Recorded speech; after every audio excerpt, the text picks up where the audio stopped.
Now I would like to invite Barrister Shahid Shakur, CEO, Concept Fertility Centre and Australian Health Centre. Mr. Shahid Shakur, please come on stage.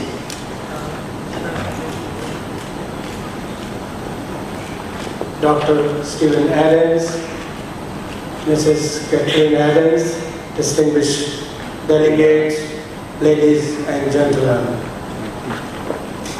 On behalf of the Concept Fertility Centre, it gives me a great pleasure to extend you all a very warm welcome and to say how grateful we are to Dr. Stephen Adams, who has accepted our invitation to visit Pakistan and to present his learned lectures here in Karachi. It is further gratifying to know that the agenda of the seminar this afternoon covers a wide range of very interesting topics relating to infertility generally and to the reproductive and sexual health issues specifically. Sympathetic nerves, adrenergic nerves, inhibitory nerves. So it's much easier to turn off an erection than it is to turn on an erection. And again, this is a concept I describe to my patients. I call it mother-in-law syndrome. And I apologize to you for the mother-in-laws amongst you. But I say to my patients, it is quite normal for a man, if you're having sex and you're having a good erection, if your mother-in-law walks into the room, you will lose that erection. Believe me, you will lose it. And it's because of this activation of a sympathetic nerve, because the sympathetic nerve prepares our bodies for stress, for fight, for flight. The last thing you need when you want to fight somebody or run away from somebody is an erection. So instantly your erection will go down. Now, Dr. Noor's penile length. There is a centile chart for penile length. There is a website you can look at, and you can look in every country in the world and you can see what is the average size for the penis. But it is true to say that the average penis, you probably can't see that. The Caucasian penis is actually, the average is about 12.5 centimeters. The Asian penis, 9.6 to 11.6, and the African-American, 14 to 16. So there is a considerable difference. Now remember that your porno star is going to be up here on the 95th centile, okay? So most boys that come to see me, or men coming to see me complaining about the size of their penis, have completely normal sized penises. And all they need is reassurance that if you were to line up 100 boys of their age from their country, that they would be number 55, or number 60, or number 47, because they think they're number 2, okay? And then you tell them that there's nothing you can do because the penis is a fixed length, and that they better learn how to use it properly.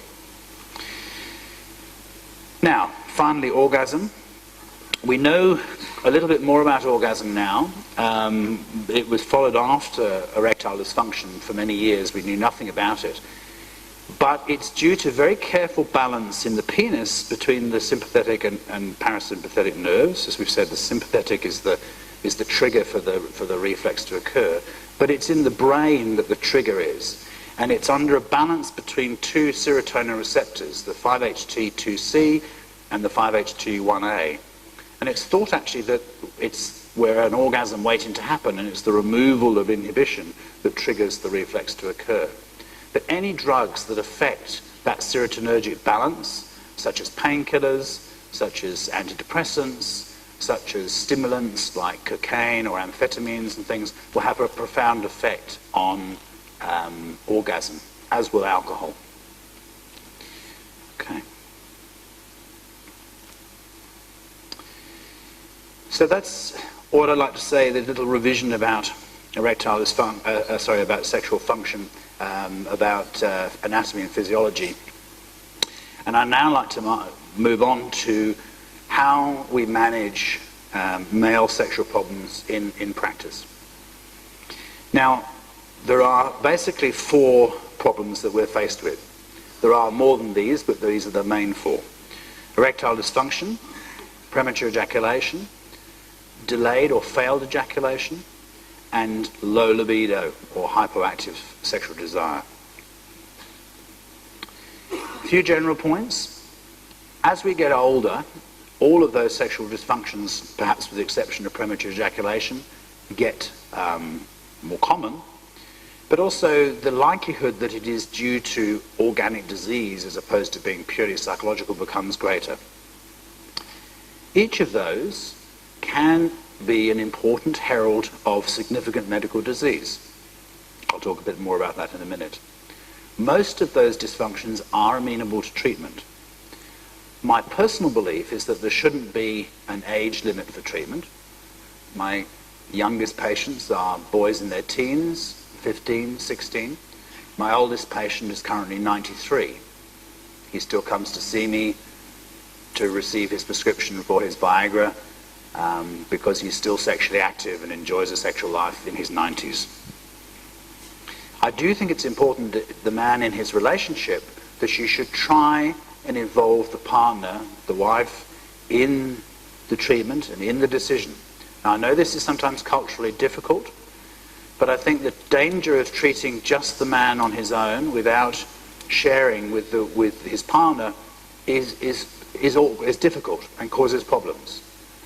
So, for example, in Western women, and I can't speak for Pakistani women because I've never talked about these things with a Pakistani woman, for the average woman, the man's interest in her, his desire to make love with her, his penis response with erection to her, his ability to become sexually excited and to climax for her, and ultimately to make her pregnant, is a measure of her desirability, of her femininity, of her sexuality.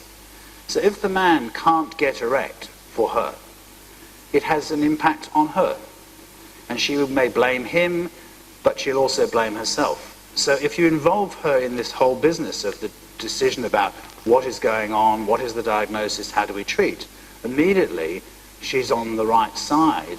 She's not upset, she's involved in a treatment. And I feel this makes it much easier if you can get the couple to try and talk about these problems rather than just never talk about it and don't want to know. It's too embarrassing. Now, 10% of men aged 40 to 70 will have severe or total erectile dysfunction. So this is a very common problem. These are men who can't have sex because of their erectile dysfunction. Another 25% will have bothersome erectile dysfunction, even though not total. And in younger men, it's still a common problem. It's still 5 to 10%. This is a lot more common than a lot of medical conditions that we treat all the time. It has a strong relationship to your physical and psychological health, and it interestingly has the same collection of risk factors as cardiac disease. We know about the epidemiology now. A lot of it is to do with what's called endothelial dysfunction. But in addition to this, it's a common comorbid condition to neurological conditions, psychiatric conditions. It's a side effect of medication. It's a side effect of surgery. As we said, it has a profound effect. And it's a very common background cause of divorce and partnership breakdown. Now, there have been some interesting studies in the last 10 years that erectile dysfunction is a really important predictor for vascular disease. It's discovered that erectile dysfunction and cardiovascular disease share common modifiable risk factors. And one of the important things is, if you think about it, the penile artery is 1 to 2 millimeters in diameter, the coronary artery is 3 to 4 millimeters in diameter, and your carotid artery is 5 to 7 millimeters. So if you've got plaque due to endothelial dysfunction, due to thrombogenic atherosclerosis and so on and so forth, it's going to have more of an impact in the penis years before it's going to have an impact on those bigger arteries. And so if you have erectile dysfunction, and this is supported by good quality studies, it's a very poor prognostic indicator for future problems with heart and with stroke. And it's interesting that if you have a patient who presents in your surgery with erectile dysfunction, and they have 3 other risk factors for endothelial disease, perhaps they're diabetic, or they smoke, or they have high cholesterol, or a family history, they have a 50% chance of having a major lesion in the system. If you went to look with peripheral vascular system, or in the heart, did an angiography, or in the ultrasound in the neck, you'll find something. 50% of patients. So we shouldn't take erectile dysfunction lightly. When somebody presents with erectile dysfunction, it should trigger in these patients further investigation. This is something I find useful that's been validated in many languages and many cultures around the world. Traditionally, all the research has been done using erectile dysfunction scores that are quite complex and require you to administer questionnaires to your patients. But this is a very simple, validated tool. You have 4 levels of erection, which is grade 1, your penis enlarges but has no rigidity. Grade 2, there is a partial erection, but it would not be strong enough to achieve vaginal penetration. Grade 3, you can achieve penetration, but it's not fully hard. And grade 4 is completely hard and fully rigid. So in, I think, Taiwan, they changed it. They did a big national educational campaign on the radios and the televisions. And they said grade 1 is tofu, grade 2 is a peeled banana, grade 3 is a banana in its skin, and grade 4 is a cucumber. That was the way they used their thing. But it is a validated instrument, and it's useful both in asking questions about how severe the erectile dysfunction is, but also in monitoring the response to treatment. Now, treatments for erectile dysfunction, we have psychological treatments, we have lifestyle modification, the phosphodiesterase inhibitors, penile injections, shockwave therapy, vacuum devices, and surgery. So I'll just run through a few of those briefly. In terms of lifestyle modification, I have far more success in persuading my patients who have erectile dysfunction to give up smoking than I do for my just normal patients. And there is truth that if you lose weight, if you give up smoking, if you exercise, you may improve your sexual function. And also it will improve your fertility. So if you want one thing to do, stop smoking. But exercise is also very important. Now let's look at the commonest treatment now in certainly in Western medical practices. The 3 commonly prescribed phosphodiesterase inhibitors, and I know that at least sildenafil, Viagra, tadalafil are available here in Pakistan. I'm not sure about Levitra or vardenafil. You can as well. Yeah. I think it's really important about two things. Firstly, Viagra in Australia is no longer an expensive drug. It used to cost about $15 a tablet. You can now get 12 tablets for $30, and this is the effect of loss of patent. So it is now in the vicinity of our patients being able to afford it, whereas before, for many patients, it was just too expensive. The main difference between Viagra and Cialis is the half-life, and this can be useful in various ways. If you're having a heart patient, I would recommend choosing a short-acting drug like Viagra or Levitra, because if they have a cardiac event, you don't want that drug to be on board, because then they can't use nitrates. So if you've got Cialis on board, you can't use nitrates, you can't use your GTN spray for 2 or 3 days. Whereas if you've had a Viagra, it's out of the system within 18 hours, 24 hours, it's quite safe. Okay? On the other hand, Cialis lends itself to conditions where you want cover constantly in the background. So as you'll hear in the second presentation, it has a particular effect in LUTS, lower urinary tract system, and benign prostatic hypertrophy, where it has been shown to improve those conditions symptomatically. I use it a lot in psychological erectile dysfunction, where the man is scared of failing, perhaps in the beginning of a marriage, beginning of a relationship. He's fearful. And if you tell him to take a Viagra tablet, he gets very anxious. Shall I take the tablet? When shall I take the tablet? What if I take the tablet and she's not in the mood?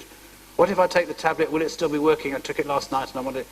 And if you take the Cialis every day or every second day, a very low dose, you can take 5 milligrams, which is like a quarter of a dose.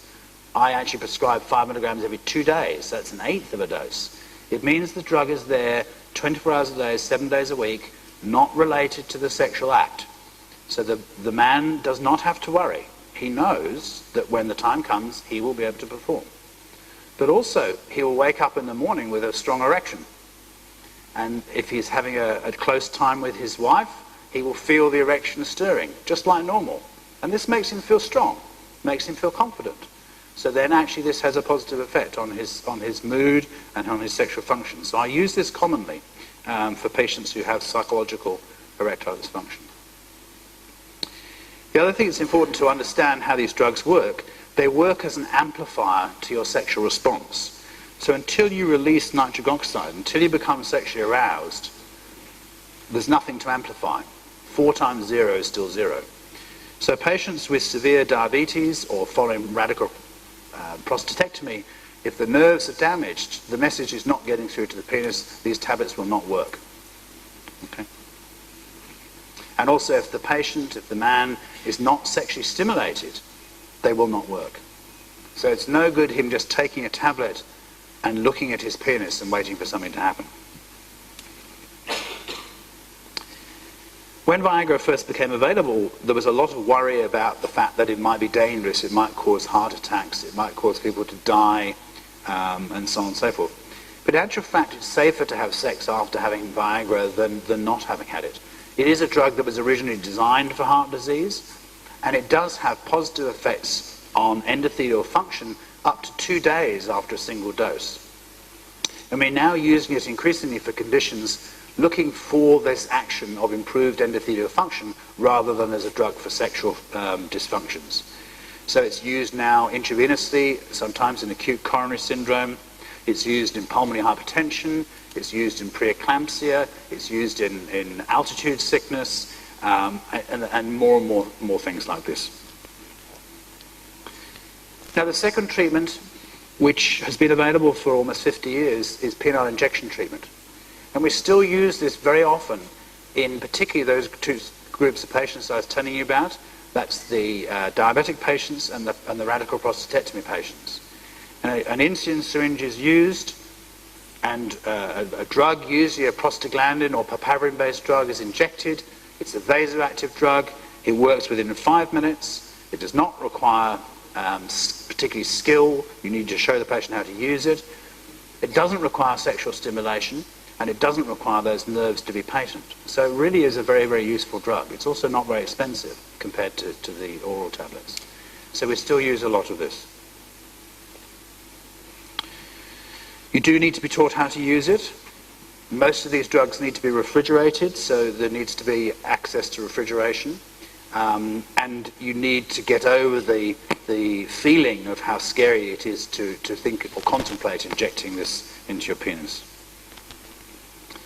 A brand new treatment is a shockwave therapy machine. We've had ours now for just over a year, and this is the first new treatment for erectile dysfunction that's become available for 20 years.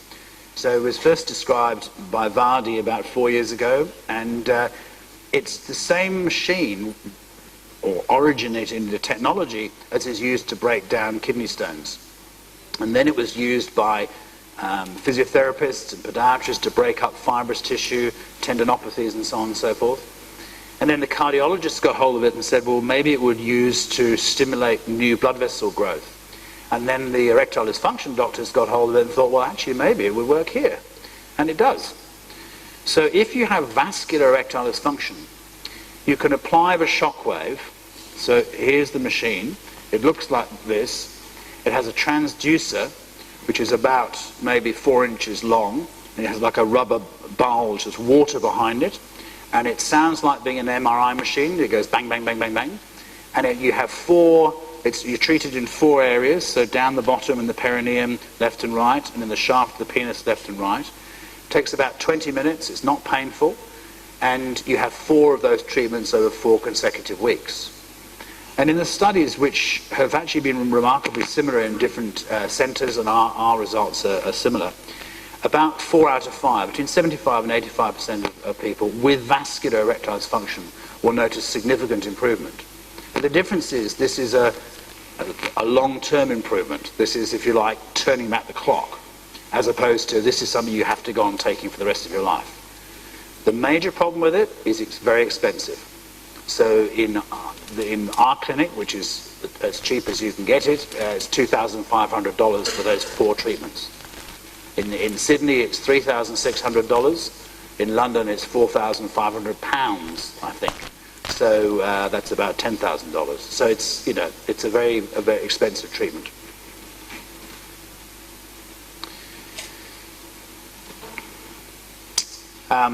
Vacuum device is a mechanical device where you apply a cylinder to the penis and a vacuum, and then if you want to use it for sexual function, you preload a rubber ring onto the neck of the device, so that when you've got the erection by vacuum, you then slip the ring onto the penis, and it keeps the blood in the shaft, and then when you finish, you take the ring off and the shaft deflates. And so it's a mechanical device.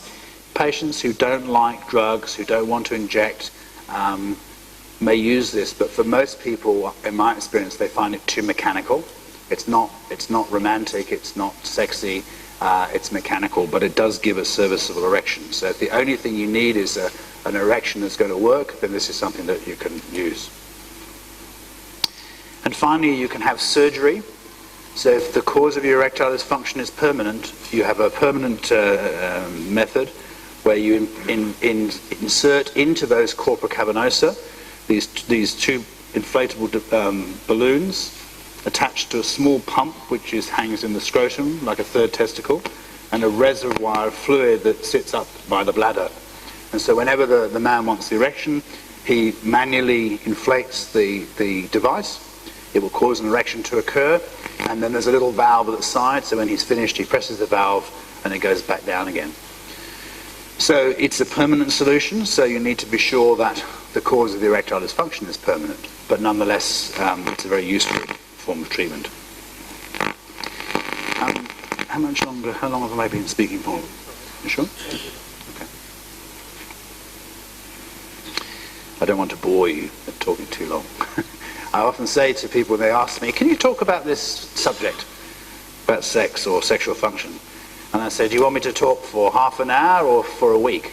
Because I'm very enthusiastic about it, so I don't want to talk for too long. I won't talk about that, I think, for the moment. Now, we need to move on from erectile dysfunction to premature ejaculation. This is not a problem in Pakistan, I understand. Arriving early for meetings is not the fashion, but maybe none of you have premature ejaculation either. Premature ejaculation is a very awkward thing. It causes great embarrassment, it causes great frustration, sometimes anger.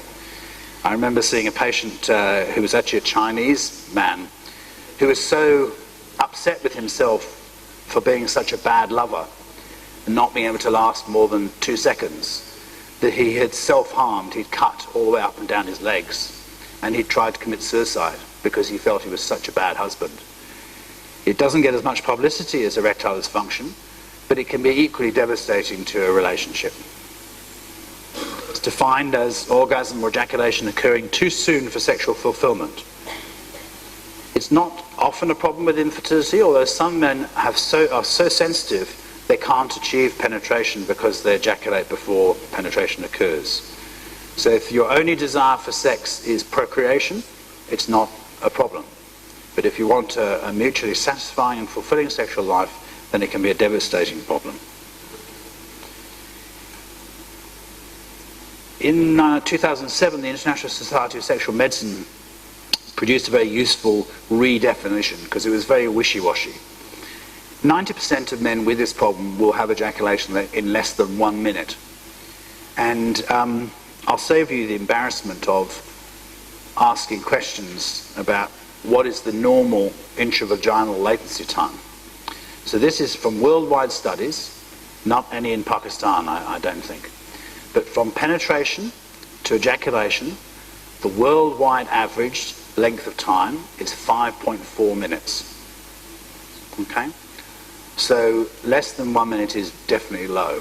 But it's not as long as some people think. Some people think they're watching this movie and they've read about this, that it should be 20 minutes or half an hour or whatever. But 5.4 minutes, and is remarkably similar from one country to the next. Inability to delay. So control is the second component. So the man with premature ejaculation has no control at all. His experience is about trying not to ejaculate. He's terrified, he's scared, he's hoping that it's not going to happen, and then it has happened and it's finished. He has no pleasure. It's just something that happens. So it can be very devastating. It happens almost all the time, and it causes bother. Bother to the man, or bother to his partner, or bother to both. Generally speaking, most of the patients with primary premature ejaculation, it's a genetically acquired condition. It's part of that normal distribution curve where most of us are in the middle, and there are some people down here who take a very long time, and some people down here who take a very short time. But what then tends to happen is the man will worry about it, and on top of his primary premature ejaculation, he'll get secondary premature ejaculation, where stress activates that sympathetic nerve that I was telling you about, causes it to happen more often, so it happens again the next time, and then the wife gets upset and says, is that the best you can do? So that causes more stress, so it gets even worse. It gets worse and worse and worse. And then they only have sex once a month, and the less frequently you have sex, the more it's a problem. So this is a classic sexual dysfunction which gets worse and worse and worse. We actually can treat it very easily. The vast majority of patients respond to pharmacological therapy. So whilst the traditional therapy is to provide training with anxiety management, with breath control, pelvic floor exercises, stop-start technique, squeeze technique, sensate focus, sex therapy, the main issue is having the problem. So if you can get rid of the problem, all those things that I described to you get better. The man stops worrying about it so much, his partner, his wife stops worrying about it so much, they have better sex, they have more sex, and the problem gradually goes away. So many of these people, if you can find a good treatment for, you don't need to treat them forever. You just need to treat them until they've solved the problem. And the mainstay of treatments nowadays are SSRIs, serotonergic reuptake inhibitors. Most of you are very familiar with them in use in anxiety and depression. Drugs like escitalopram, sertraline, paroxetine. There's a lot of variation from one person to another, so you have to try different doses of the different drugs, but it's very unusual for you not to find a drug that will work well. Duloxetine is a new... Do you want it up or down? I was doing this one. Okay. Duloxetine is a new version of an SSRI designed specifically for premature ejaculation. Under Viagra, about 10% of people with any of the drugs will get headache, red face, stuffy nose or indigestion. But over the first 6 doses, they tend to get less and less and less. And also it is dose dependent, so not many men need the full dose. They don't need 100 milligrams, they may only need 75 or 50 or what. And also if you have the side effects of one of the drugs, you may well find that you don't get it with the other. So if you have a bad headache with Viagra, you may not get a headache at all with Levitra. Cialis has, in addition, it has myalgia. Cialis stimulates PDE11 as well as PDE5, and it's thought that might have some part to play. But myalgia can be really quite a bad problem, although it is pretty rare, about 1%. And the other one that's unique is the blue visual field around in Viagra. That's due to PDE6. And this is a curiosity. It's not associated with any danger or risk, but it's like a sort of hypersensitivity blue glow around the side. Occurs in about 3% of Viagra, but doesn't occur in Levitra at all. So that's another alternative. Aleba and pen ginseng. What is your comment about that? And number 2, in diabetics, for how long we continue the sildenafil and in what dosage? So the first part of the question was the importance of herbal preparations for erectile dysfunction. In all cultures, people spend very, very large amounts of money on either natural products, local products, herbal products, supplements, and Australia is exactly the same. And in erectile dysfunction, the products that are very popular are ginseng, ginkgo biloba, tribulus. In America, yohimbine, Spanish fly. There's almost no evidence that any of them work except by placebo. So it's the same with the aphrodisiacs, tiger's testicles and rhino's horns and oysters and any other things, that they work because you believe they work. But if you do it with placebo, there's no added benefit. So ginkgo biloba is a mild vasodilating drug, so it probably has more evidence in peripheral vascular disease, in ischemic brain function, but they have looked into it, and placebo control, there's no added benefit. Yeah. Take, just press once, is it? How long can you take Viagra for in diabetes? Well, look, you know, if I was diabetic, I would probably want to take Viagra, or it would be more convenient to take Cialis every day forever, because the way it works, it should, in theory, reduce the chance of getting diabetic side effects, because it's improving the oxygen take-up of the tissues, it's lessening the ischemic effect of the microvascular disease, it's improving my endothelial function, and it's the deterioration in the endothelial function that's responsible for most diabetic side effects. So a lot of people working in the field put themselves on these drugs because they like the effect, but also because the more they find out about them, they actually believe they actually are good for you, not bad for you. So I don't think there's and there's no tachyphylaxis, so there's no evidence that the longer you stay on it that you're going to lose effect or whatever. Yeah. Then I didn't hear.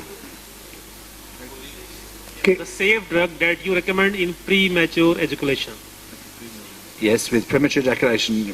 Sorry, which drug did you say? He said, which is the safe drug for the premature? Oh, I'm sorry, yes. Is Viagra a safe drug for premature ejaculation? It's safe, but it doesn't work. So it only works, and I did take part in this study, well, not personally, but as an investigator, and there's no evidence that that it works for delaying ejaculation unless the cause is erectile dysfunction. So if the man has erectile dysfunction and he's worrying about keeping his erection, that worry may cause him to have premature ejaculation, in which case the Viagra will solve the problem. But if most men who have premature ejaculation do not have erectile dysfunction, and in those men it won't make any difference at all. So by all means try it, but if the problem is premature ejaculation, use an SSRI, not a PD-5 inhibitor. Yeah. Hello? Yes. All men, do they have same level of sexual desire? If yes, what is the oversex, and then what effects it can have on the both partners? May I repeat it? Yeah, could you please? Okay. So all men. So I think the question was about an overactive sex drive. I've avoided putting it in. It hasn't officially been classified in the DSM-4 or 5 classification, but we do see men who have sexual addiction or sexual hypersexuality in various different names. I think the problem is they're not one population of patients. A large number of them, I believe, have an addiction, more of a sort of sexual obsessive compulsive nature. So young men will often find, if they suffer from an anxiety disorder, that if they have frequent orgasm, the release in the serotonin temporarily makes them feel relaxed or more healthy or more positive. And they may become addicted to masturbation and seek out frequent orgasm, almost as a means of self-medicating and feeling calm. And those men sometimes later in their life will become, if they go through a period of stress, of unhappiness, relationship issues, they seek solace in more and more sexual activity.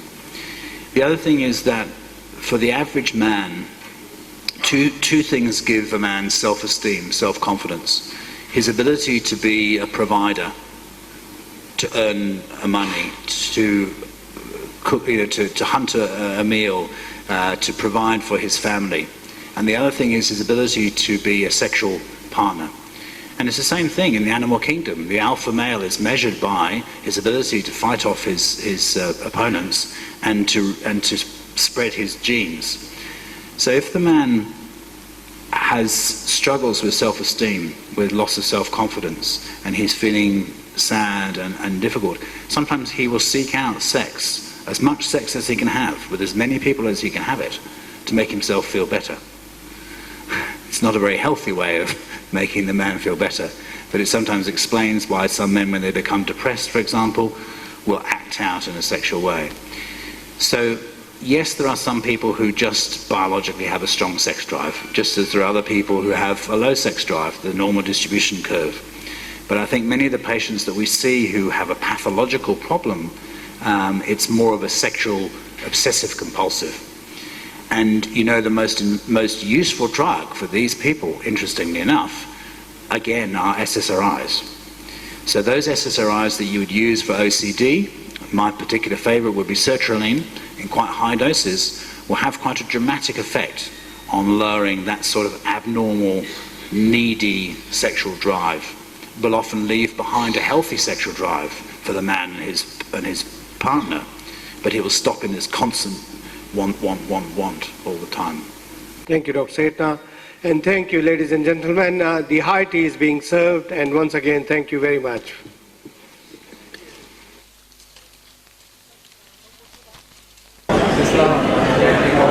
मुझे आपके पास